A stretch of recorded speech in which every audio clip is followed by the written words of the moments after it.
ಇವತ್ತಿನಿಂದಲೇ ಸಾರಿಗೆ ಸಂಚಾರ ಬಂದ್ ಆಗುತ್ತಾ? ಸರ್ಕಾರದ ಸಂಧಾನ ಸಭೆ ವಿಫಲ ಬೆನ್ನಲ್ಲೇ ಹೈ ವೋಲ್ಟೇಜ್ ಸಭೆ. ಸಾರಿಗೆ ನೌಕರರ ಜಂಟಿ ಕ್ರಿಯಾ ಸಮಿತಿ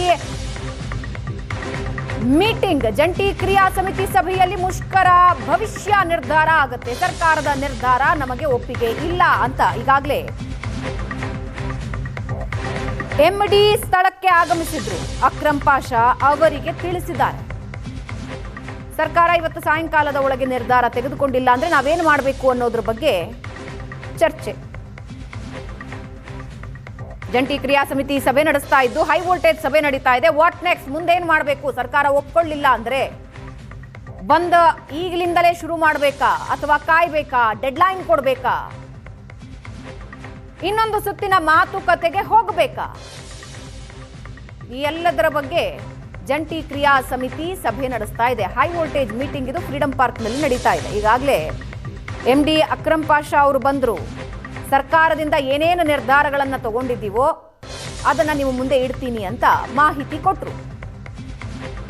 ಹಿಂಬಾಕಿ 26 ತಿಂಗಳ ಕಾಲ ನೀಡ್ತೀವಿ ಅಂತ ಸರ್ಕಾರ ನಿರ್ಧಾರ ತಗೊಂಡಿದೆ. ಆದರೆ 38 ತಿಂಗಳ ಹಿಂಬಾಕಿಯನ್ನ ಕೊಡಿ ಅಂತ ನೌಕರರು ಪಟ್ಟು ಹಿಡಿದಿದ್ದಾರೆ.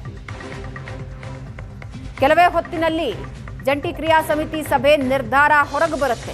ಏನು ಮಾಡಬೇಕು? ಸರ್ಕಾರದ ನಿರ್ಧಾರ ಈಗಾಗಲೇ ತಿಳಿಸಿ ಆಗಿದೆ. ನಮ್ಮ ನಿರ್ಧಾರ ಏನಾಗಿರಬೇಕು ಅನ್ನೋದ್ರ ಬಗ್ಗೆ ಚರ್ಚೆಗೆ ಕೂತಿರೋದನ್ನ ನೀವು ನೋಡ್ತಾ ಇದ್ದೀರಿ.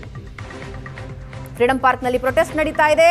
ಆ ಪ್ರೊಟೆಸ್ಟ್ನ ಮಧ್ಯೆ ಜಂಟಿ ಕ್ರಿಯಾ ಸಮಿತಿಯ ಹೈ ವೋಲ್ಟೇಜ್ ಸಭೆ ಏನ್ ನಿರ್ಧಾರ ತೆಗೆದುಕೊಳ್ಬೇಕು ಅನ್ನೋದರ ಬಗ್ಗೆ.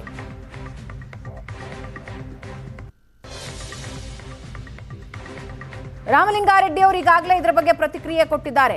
12 ತಿಂಗಳ ಹಿಂಬಾಕಿ ಅಂತಾಗಿತ್ತು. ನಾನು ಸಿಎಂ ಮನವೊಲಿಸಿ ಅದನ್ನ 26 ತಿಂಗಳಿಗೆ ತೆಗೆದುಕೊಂಡು ಬಂದಿದ್ದೀನಿ. ಎಲ್ಲರೂ ಒಪ್ಪಿ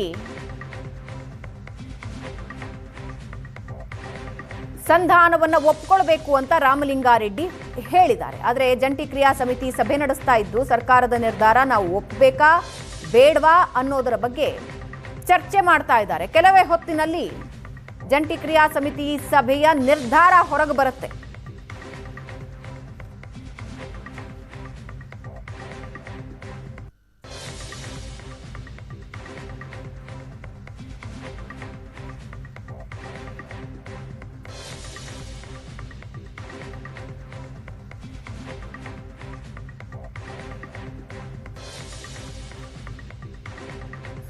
ಬಸ್ಗಳ ಓಡಾಟ ಬಂದ್ ಆಗುತ್ತಾ ಅಥವಾ ಸರ್ಕಾರದ ಸಂಧಾನ ಸಕ್ಸಸ್ಫುಲ್ ಆಗುತ್ತಾ ಅಥವಾ ಇವತ್ತು ಸಂಜೆಯ ಒಳಗೆ ಮತ್ತೊಂದು ಸುತ್ತಿನ ಸಭೆ ನಡೆಯುತ್ತಾ?